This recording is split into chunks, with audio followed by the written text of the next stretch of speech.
नमस्कार साथियों, कैसे हैं आप? आशा करता हूँ कि आप अच्छे होंगे और पढ़ाई भी अपनी बहुत अच्छे से कर रहे होंगे। तो बात करने वाले हैं अपन लोग एएलपी सीबीटी 2 के प्रीवियस ईयर वाली क्वेश्चन की, जैसा कि आपने थंबनेल में देखा होगा। और क्लास शुरू करने से पहले आपके सामने हम एक मोटिवेशन कोट लेकर आए हैं। जो आपका मोटिवेशन कोट है, वो क्या है? हमें बेहतर से बेहतर की तलाश है, मिल जाए नदी तो समंदर की तलाश है, टूट जाता है शीशा पत्थर की चोट से, और पत्थर टूट जाए हमें ऐसे शीशे की तलाश है। तो ये मोटिवेशन कोट ये दिखाता है कि हमें बेहतर से बेहतर, यानी तब तक आपका जो लक्ष्य है उसकी प्राप्ति ना हो जाए, और उसकी प्राप्ति होने के बाद यानी दूसरे लक्ष्य, उससे बेहतर लक्ष्य की तरफ बढ़ना। इसी के साथ हम अपनी क्लास चालू करते हैं। तो ये रहा आपके सामने पहला क्वेश्चन। पहला क्वेश्चन है, दशमलव डेसिमल संख्या 413 के समतुल्य बाइनरी संख्या क्या होगी? तो ये जो 413 है,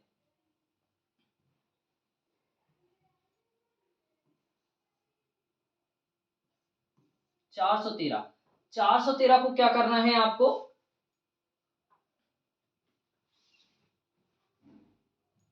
बाइनरी में बदलना है। 413 को बाइनरी में बदलने के लिए क्या करना होगा? 413 में आपको 2 से डिवाइड करना होगा, और यहां जो शेष आएगा ना वो लिखते जाना, शेषफल। तो ये 2 से डिवाइड किया, कितना आया? 206, रिमाइंडर 1। फिर अगला 2 से 103, रिमाइंडर 0। फिर 2 से 51, रिमाइंडर 1। फिर 2 से 25, रिमाइंडर 1। फिर 2 से 12, फिर रिमाइंडर 1। फिर 2 से ये 6 आएगा, 0, यहाँ 2 से, और इस तरीके से आपको आगे बढ़ना है। इससे पहले इसके बाद आपको करना क्या है? ये जो लिखने का तरीका होता है वो यहाँ से नीचे से ऊपर की तरफ होता है। कहाँ से होता है? नीचे से ऊपर की तरफ। यानी जो नीचे से ऊपर होगा तो यानी जो आपका लास्ट में डिजिट आएगा, लास्ट डिजिट होगा जो बाइनरी संख्या का, वो हो जाएगा 10111। यानी ट्रिपल जो 1 आएगा 0, तो ये आपका आंसर हो जाएगा। देखो 011 लास्ट में कौन से? 10111 0। तो आपका राइट आंसर क्या हो जाएगा? राइट आंसर हो जाएगा ऑप्शन नंबर सी। क्लियर है साथियों? अगले सवाल की तरफ बढ़ें। अगला सवाल है आपका, सीमेंस की इकाई है, यानी सीमेंस किसकी इकाई है? तो जो सीमेंस वो आप इकाई है वो आपकी विद्युत चालकत्व की है। किसकी है? विद्युत चालकत्व।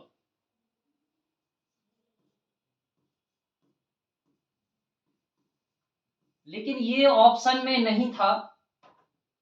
जो भी आपके प्रीवियस ईयर में जो आपके ऑप्शन दिए गए थे, ये टोटल वही ऑप्शन लिए गए हैं, यानी इसको बदल के नहीं दिया गया है। तो आपका जो इसमें सटीक ऑप्शन हो रहा था, वो आपका सटीक ऑप्शन लगभग लगभग ये आपका ये आ रहा था, विद्युत चालकता भी हो सकती है, क्योंकि इसका अभी तक जो आपने देखा है ये विद्युत चालकत्व की है। कौन? सीमेंस। तो आपका राइट आंसर क्या हो गया? जो उसने बोर्ड ने माना है उसको विद्युत चालकत्व को माना है। क्लियर है साथियों? अगले क्वेश्चन की तरफ बढ़े। अगला क्वेश्चन है, निम्नलिखित में से किस पदार्थ का घनत्व सर्वाधिक होता है? यानी डेंसिटी पूछी है। तो डेंसिटी जो देखें तो डेंसिटी में सबसे पहले बात करते हैं पारे की। तो पारे की धातुओं में, यानी सबसे जो डेंसिटी देखी जाए धातुओं की अधिक होती है, और अधातुओं की क्या होती है? कम होती है। तो धातुओं में डेंसिटी की बात करें तो ये जो पारा है, पारे की सबसे कम होती है। क्या होती है? सबसे कम होती है धातुओं में। और यहां बात करी जाए सबसे अधिक जो डेंसिटी होती है वो गोल्ड की। तो आपका राइट आंसर क्या हो जाएगा? राइट आंसर हो जाएगा गोल्ड, यानी सोने। सोना। क्लियर है साथी? अगले सवाल की तरफ बढ़े। अगला सवाल है आपका, हमारे भोजन में मौजूद कॉफी, पालक, प्याज और चाय ज्यादातर हमें भोजन के रूप में निम्नलिखित में से कौन सा तत्व प्रदान करते हैं? तो जो देखो आपकी कॉफी हो गई, चाय हो गई, पालक हो गई, प्याज हो गई, इनमें ज्यादातर फ्लोराइड पाया जाता है। क्या पाया जाता है? फ्लोराइड। तो आपको कौन सा तत्व प्राप्त होता है? ऑप्शन नंबर सी, यानी फ्लोराइड। तो आपका राइट आंसर क्या हो गया? फ्लोराइड। क्लियर है साथियों? अगले सवाल की तरफ बढ़े।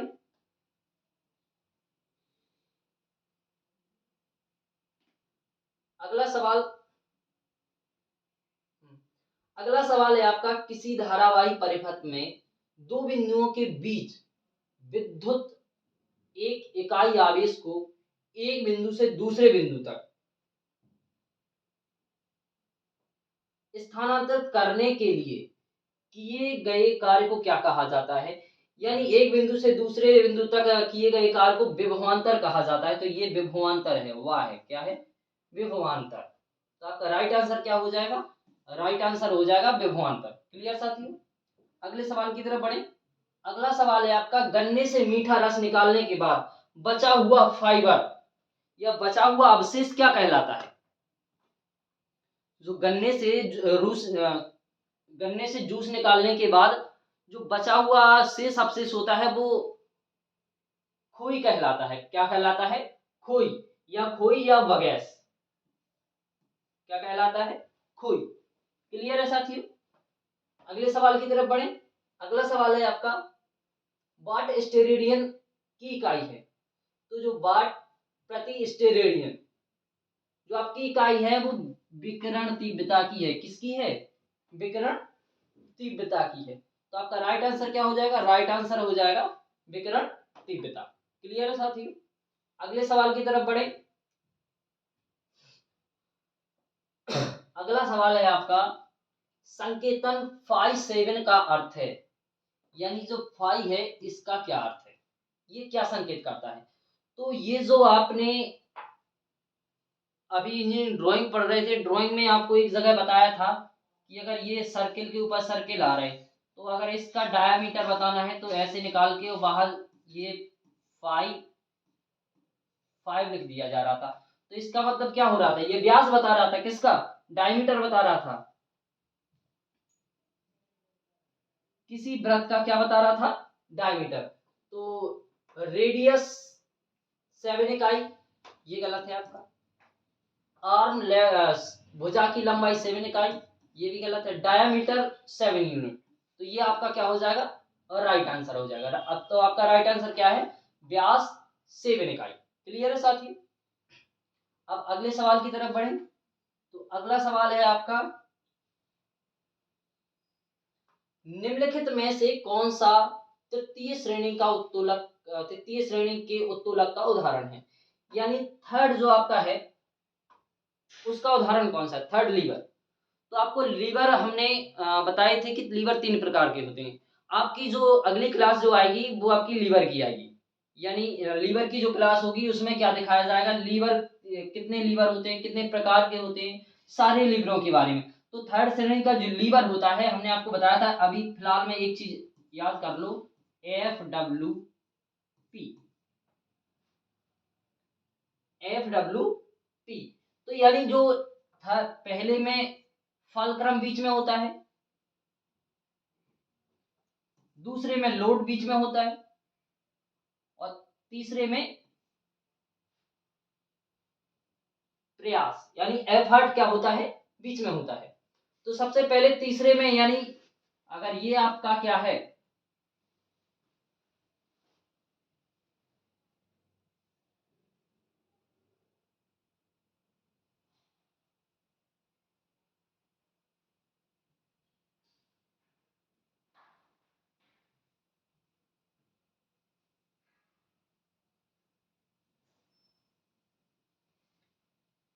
ये आपका क्या है?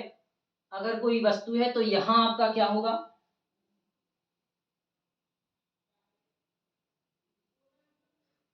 यहां यहां हो जाएगा आपका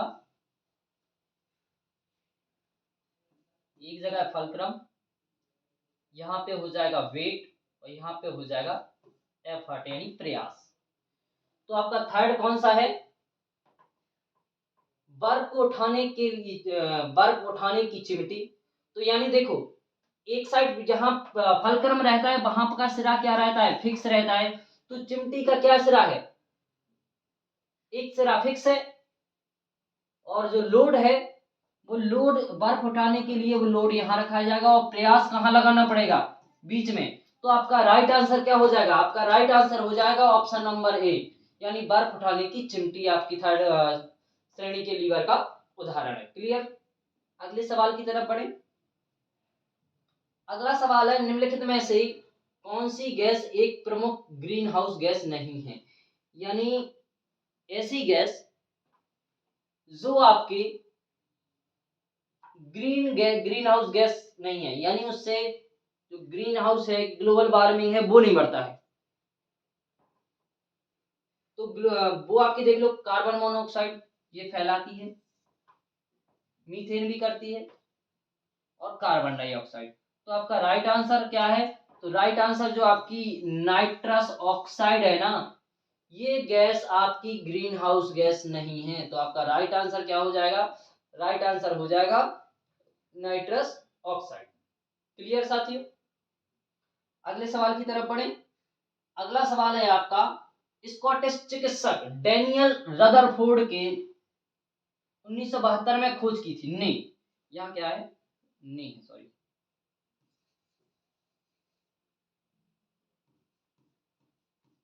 ने 1972 में खोज की थी। किसकी खोज की थी? तो 1972 में जो डैनियल रदरफोर्ड द्वारा खोज की गई थी वो की गई थी नाइट्रोजन की। किसकी की गई थी? नाइट्रोजन की। तो आपका राइट आंसर क्या हो जाएगा? राइट आंसर हो जाएगा नाइट्रोजन। क्लियर साथियों? अगले सवाल की तरफ बढ़े। तो अगला सवाल है आपका, A4 सीट के छोटे पक्ष और A3 सीट के लंबे पक्ष का अनुपात क्या है? तो आपको अनुपात देखना है। तो बात करते हैं सबसे पहले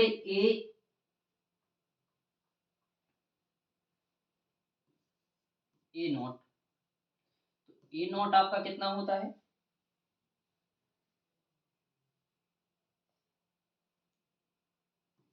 841 बाई 1189। ठीक है, तो आपको ये क्या करना है, ये आपका A1 आ जाएगा, इसको हाफ कर दो, इसका हाफ कितना हो रहा है? 594 इंटू 841, ये लेंथ हो जाएगी। E2 हो जाएगा, इसका हाफ कर दो,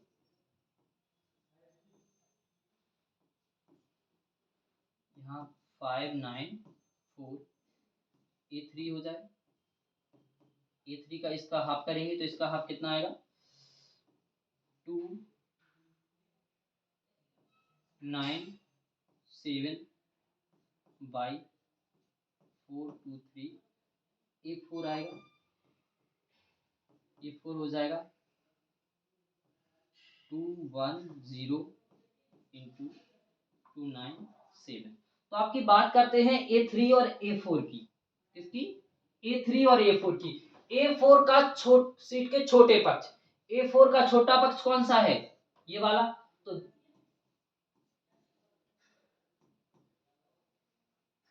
और A3 का बड़ा पक्ष, तो A3 का बड़ा पक्ष कौन है? 420। तो इन दोनों का अनुपात देखा जाए तो ये आ जाएगा 1:2। क्या आ जाएगा? 1:2। तो आपका राइट आंसर क्या हो जाएगा? राइट आंसर हो जाएगा 1:2। क्लियर साथियों? अगले सवाल की तरफ बढ़े। अगला सवाल आपका है, एक विशेष उच्च गति संग्रहण प्रणाली है, यानी has a special high speed storage, यानी हाई स्पीड स्टोरेज कौन सी है?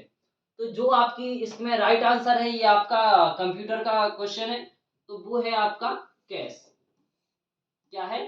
कैश। तो आपका राइट आंसर क्या हो जाएगा? राइट आंसर हो जाएगा कैश। क्लियर साथियों? अगले सवाल की तरफ बढ़े। अगला सवाल है आपका, पदार्थ की वास्तविक गति द्वारा ऊष्मा स्थानांतरण की एक प्रणाली है। यानी ऊष्मा स्थानांतरण की ऐसी प्रणाली जिसमें पदार्थ के कण वास्तविक गति करें, यानी मोशन एक जगह से दूसरी जगह मोशन करें, ऐसा जो आपकी ऐसा सिस्टम है वो कौन सा है? तो सबसे पहले देखते हैं कंडक्शन, सॉरी संवहन, फिर कंडक्शन और रेडिएशन। तो ये जो है ये तो देखो वेपोराइजेशन यानी बाष्पीकरण, पानी का वाष्प बनना, तो ये तो आपका गलत आंसर है। रेडिएशन, इसमें कण वास्तविक गति नहीं करते हैं, और ये ठोस में होती है तो इसमें भी क्या, चालन में भी क्या नहीं करते, कण गति नहीं करते हैं। तो ये आपका कन्वेक्शन जो है ना, संवहन, ये आपका क्या हो जाएगा, राइट आंसर हो जाएगा। क्या हो जाएगा, राइट आंसर क्या है, संवहन। क्लियर है साथियों? तो अगले सवाल की तरफ बढ़े। अगला सवाल क्या है आपका? अगला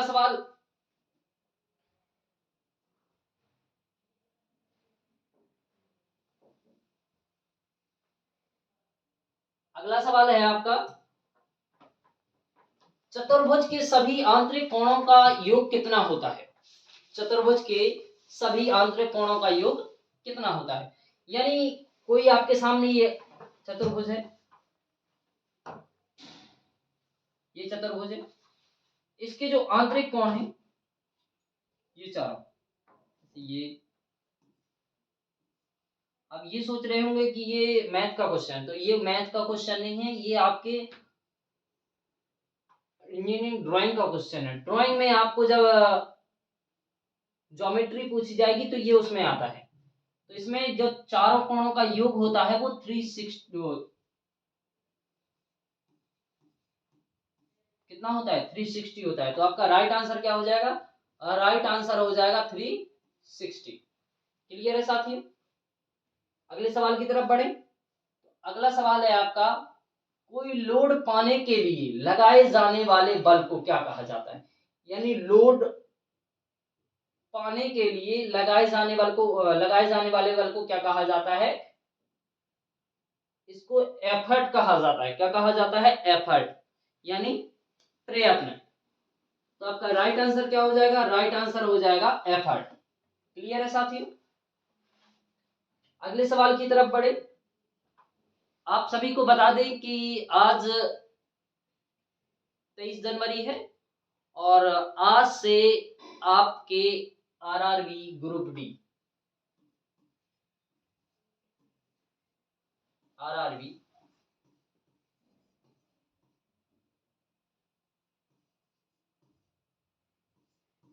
ग्रुप डी के क्या होने लगे हैं, फॉर्म अप्लाई होने लगे हैं। तो ये जो आप बेसिक साइंस पढ़ रहे हैं, बेसिक साइंस के अलावा इसमें कुछ अदर जो पार्ट्स हैं वो रहेंगे। और जिन मतलब जो भी भाई बहन अपने हैं जो एएलपी की तैयारी कर रहे हैं ना, वो तो ये मान लीजिए कि उनकी जो तैयारी है ही आरआरबी ग्रुप डी की, तो अपना फॉर्म और अप्लाई कर दें। और ये भी देख लेना है कि आपको किस जोन में करना है, या किस जोन में ज्यादा कंपटीशन है या किस में कम है। आपको आगे ये भी बता दिया जाएगा कि किस जोन में कितने ज्यादा फॉर्म भरे जा रहे हैं, तो आपको किस जोन में अप्लाई करना है। क्लियर साथियों? तो अब अपने अगले सवाल की तरफ बढ़ें। तो अगला सवाल अपना है, बहुत कम समय में अचानक से किसी वीडियो का या फोटो की लोकप्रियता में होने वाले अनुभव को क्या कहा जाता है? यानी आपकी पॉपुलैरिटी बढ़ जाए, किसी इमेज की या वीडियो जल्दी से पॉपुलर हो जाना क्या कहलाता है? ये सबको पता है। आज की जनरेशन में लगभग लगभग ऐसा कोई बहुत कम ऐसे स्टूडेंट होंगे या मेरे भाई बहन होंगे जिनको ये पता नहीं होगा कि किसी पोस्ट की लोकप्रियता बढ़ जाना क्या कहलाता है। जाहिर सी बात है ये इसका आंसर वायरल होगा। क्या हो जाता है, वायरल। क्या कहा जाता है इसे, वायरल कहा जाता है। तो आपका राइट आंसर क्या हो जाएगा, right answer A, viral. Clear साथियों? अगले सवाल की तरफ बढ़े। अगला सवाल है आपका, ये T1 है, सॉरी ये T1 है और ये T2 है। समय T1 और T2 के बीच वेग समय वक्र के अंतर्गत क्षेत्रफल उस समय अंतराल के दौरान वस्तु के बराबर होता है।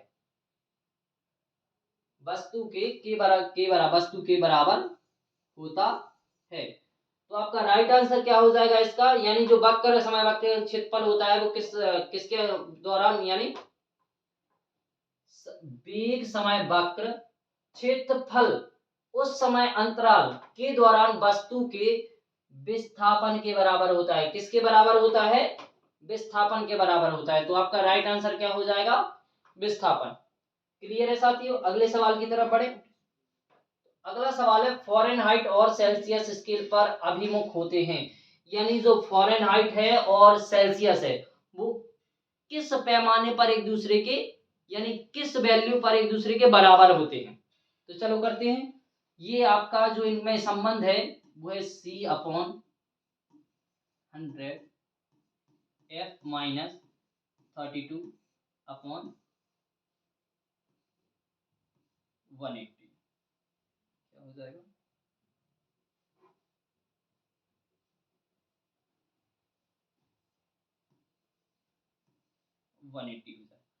अब इसको क्या करें, दोनों बराबर करना है तो x मान ले रहे हैं, c की जगह भी x रख देंगे और ये देखो 0 से 0 और ये 5 आ जाएगा और ये 9, तो x आ जाएगा, इधर 5 आया और इधर x - 32।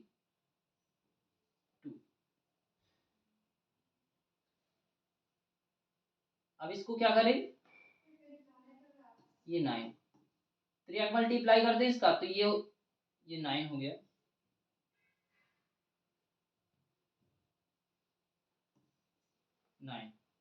ये 9x, ये 5x माइनस 160, तो ये 5x क्या बोल, एक सेकेंड,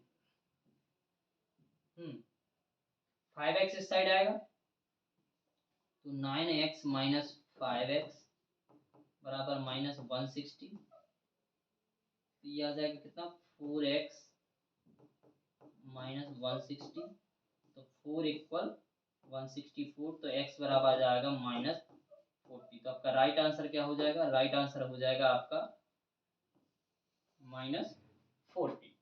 तो ऑप्शन नंबर बी आपका क्या हो जाएगा? राइट आंसर हो जाएगा। क्लियर है साथियों? अगले सवाल की तरफ बढ़े। अगला सवाल है आपका तृतीय कोण प्रक्षेप के लिए निम्नलिखित में से कौन सही है, यानी तृतीय कोण प्रक्षेप के लिए क्या कंडीशन होगी। तो पहले वस्तु पहले चतुर्थांश में स्थित है, होता है, ये गलत है। वस्तु प्रेक्षक और प्रेक्षण तल के बीच स्थित होती है, ये भी गलत है। यानी वस्तु प्रेक्षण और प्रेक्षक तल के बीच स्थित नहीं होती है। अगला है वस्तु दूसरे चतुर्थांश, ये भी गलत है। बस प्रेक्षण प्रक्षेपण के तल वस्तु और प्रेक्षक के बीच स्थित होता है। जो तल होता है प्रक्षेपण तल, वो वस्तु और किसके बीच होता है? प्रेक्षक के बीच में रहता है। तो आपका राइट आंसर क्या हो जाएगा? राइट आंसर हो जाएगा ऑप्शन नंबर डी। क्लियर है साथियों? अगले सवाल की तरफ बढ़े। अगला सवाल क्या है आपका? अगला सवाल है किस प्रणाली में भेजी जानी ऊष्मा को में मापा जाता है, यानी ऊष्मा को किस में मापा जाता है? तो ऊष्मा को मापा जाता है जूल में। तो आपका राइट आंसर क्या हो जाएगा? राइट आंसर हो जाएगा जूल। क्लियर है साथियों? अगले सवाल की तरफ बढ़े। अगला सवाल है आपका निम्नलिखित में से कौन किसी भी मानक इंजीनियरिंग ड्राइंग की सीट की चौड़ाई एवं लंबाई, यहां आप लोग ध्यान देने वाली बात है, यहां चौड़ाई और लंबाई का ध्यान रखना। आपको किसका रखना है? चौड़ाई और लंबाई। अगर चौड़ाई की बात की जाए, पहले चौड़ाई की, ब्रेथ एंड लेंथ, तो जो आपकी रहेगी वो रहेगी आपकी 1/2। क्या रहेगी? 1/2। और यहां जो आपकी रहेगी वो क्या रहेगी, अगर यहां पे उल्टा हो जाता है इसका लेंथ और ब्रेथ, तो ये हो जाएगी आपकी √2 1। तो आपका पूछा क्या गया है, चौड़ाई और लंबाई का अनुमानित अनुपात, अनुमानित, तो आपका क्या हो जाएगा 1:√2। तो राइट आंसर क्या है 1:√2। क्लियर है साथियों, अगले सवाल की तरफ बढ़े। अगला सवाल है न्यूनतम प्रतिरोधकता वाले सुचालक कंडक्टर, यानी प्रतिरोधकता यानी जो रेजिस्टिविटी होगी, रेजिस्टिविटी वो आपकी बिल्कुल न्यूनतम होगी, बहुत कम, यानी जिसमें धारा बहुत अच्छे से फ्लो करेगी, ऐसा ऐसा कंडक्टर, ऐसा सुचालक पदार्थ जिसकी चालकता बहुत अधिक होगी, यानी वस्तु बहुत वो सॉरी विद्युत धारा बहुत अच्छे से क्या करेगी, फ्लो करेगी। तो विद्युत का सबसे अच्छा जो सुचालक होता है वो होता है, क्या होता है, चांदी, सिल्वर। यानी सिल्वर में क्या होती है, विद्युत धारा बहुत अच्छे से प्रवाहित होती है और इसकी जो प्रतिरोधकता है वो बहुत कम होती है। तो आपका राइट आंसर क्या हो जाएगा, राइट आंसर हो जाएगा सिल्वर। क्लियर साथियों, अगले सवाल की तरफ बढ़े। अगला सवाल है आपका प्रचार उद्देश्य के लिए भेजे जाने वाले अवांछित इलेक्ट्रॉनिक संदेश क्या कहलाते हैं। तो देखो जो अवांछित संदेश जो कहलाते हैं वो स्पैम कहलाते हैं। क्या कहलाते हैं, स्पैम। तो आपका राइट आंसर हो जाएगा, आपने देखा होगा यूट्यूब पर या किसी गूगल्स की किसी वेबसाइट पर जब आप विजिट करते हैं तो उस समय ऊपर से एक ऐड आ जाता है, यानी अब अनवांटेड मैसेज आ जाते हैं जो आप जिन्हें आप नहीं चाहते फिर भी वो क्या आ जाते हैं, आपके उस पर स्क्रीन पर शो करने लगते हैं, तो वो क्या कहलाते हैं, स्पैम कहलाते हैं। तो आपका राइट आंसर क्या हो जाएगा, स्पैम। क्लियर है साथियों, अगले सवाल की तरफ बढ़े। अगला सवाल है आपका शुद्ध पानी का घनत्व लवणयुक्त पानी के घनत्व से क्या होता है, घनत्व पानी के घनत्व का होता है। यानी देखो जो आपका पानी है और पानी में लवण, यानी लवण की मात्रा क्या हो जाए, मिल जाए, तो पानी का घनत्व क्या हो जाता है, बढ़ जाता है। यानी लवण युक्त पानी का घनत्व नॉर्मल पानी से क्या होगा, ज्यादा होगा। जब नॉर्मल पानी से ज्यादा होगा तो नॉर्मल पानी का लवण युक्त पानी से क्या होगा, घनत्व कम होगा। तो आपका आंसर क्या, क्वेश्चन क्या है, शुद्ध पानी का घनत्व लवण युक्त पानी के घनत्व होता है, घनत्व का होता है, तो क्या होता है, घनत्व से कम होता है। यानी शुद्ध पानी का कम होगा किससे, लवण युक्त पानी से। क्लियर है, अगले सवाल की तरफ बढ़े।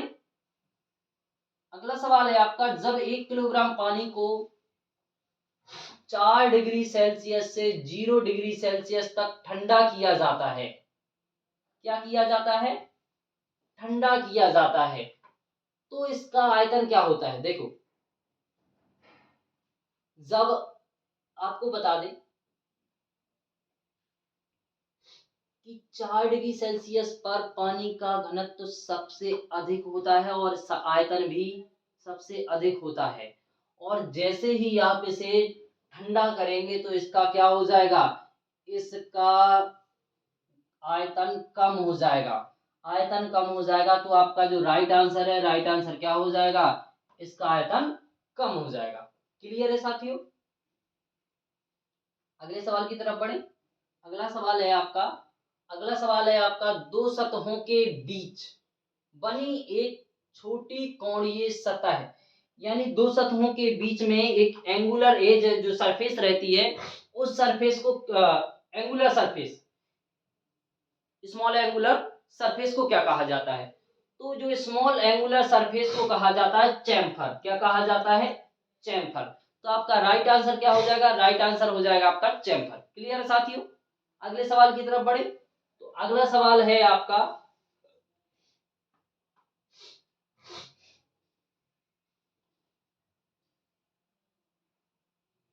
अगला सवाल है निम्नलिखित मात्राओं में से किस में आयाम नहीं होता है, यानी जो क्वांटिटीज नहीं होती, quantities does not have dimensions, यानी किसकी डायमेंशंस नहीं होती है।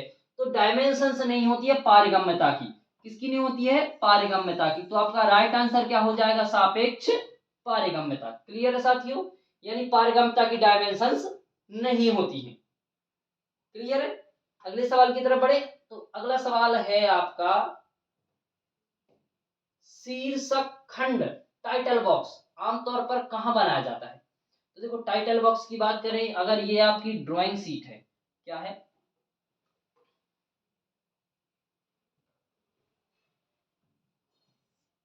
ये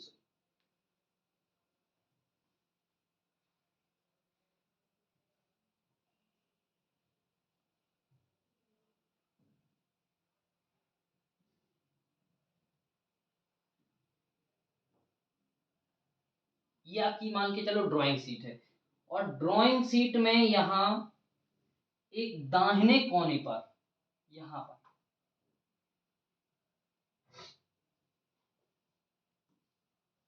राइट साइड नीचे एक बॉक्स बनाया जाता है, जिसमें आपको अपना नेम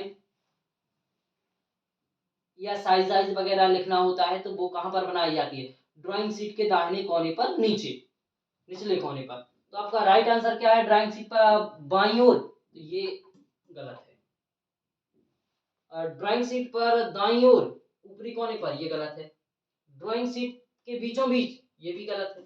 तो आपका राइट आंसर क्या हो जाएगा? राइट आंसर हो जाएगा डी, ड्राइंग शीट पर दाईं ओर के निचले कोने पर। कहां पर? दाईं ओर के निचले कोने पर। क्लियर है साथियों? अगले सवाल की तरफ बढ़े। तो अगला जो सवाल है आपका, प्रथम कोण प्रक्षेपण के लिए निम्नलिखित में से कौन सही है? यानी प्रथम कोण प्रक्षेप में क्या होता है? जो जो आपके दो प्लेन होते हैं, हॉरिजॉन्टल प्लेन और वर्टिकल प्लेन, यानी उस प्लेन में जो प्रक्षेपण तल है, वो तल और प्रक्षेपक के बीच में क्या होती है? वस्तु होती है। यानी ये है, ये दोनों तल हैं, एचपी नीचे वाला एचपी है, ये वीपी है। तो ये एचपी और वीपी के यहाँ बीच में क्या रखी जाएगी? वस्तु, और यहां से व्यक्ति देखेगा।